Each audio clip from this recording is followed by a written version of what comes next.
நேற்று ஃப்ளிப்கார்ட்லேருந்து cooker set பார்சலாக வந்தது. நான் ஹஸ்பண்ட் தான் ஆர்டர் பண்ணியிருப்பாங்கன்னு நினச்சி ரிசீவ் பண்ணி வாங்கி வச்சிட்டேன். அதுக்கப்புறமா ஹஸ்பண்ட் கிட்ட கேட்டால் நான் எதுவும் ஆர்டர் பண்ணலை, நீ தான் வேணான்னு சொல்லிட்டியே அப்படின்னு சொல்லிட்டாங்க.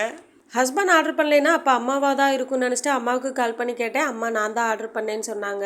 எதுக்கு செலவு பண்ணி வாங்கி தரீங்கன்னு சொல்லி அவங்கள 2 திட்டிட்டு ஃபோனை கட் பண்ணிட்டேன். அவங்க செலவு பண்ணி வாங்கி கொடுத்தது கஷ்டமா இருந்தாலும் ஆனால் அம்மா வாங்கி கொடுத்ததுன்னு நினைக்கும் போது அவ்வளோ சந்தோஷமா இருந்தது.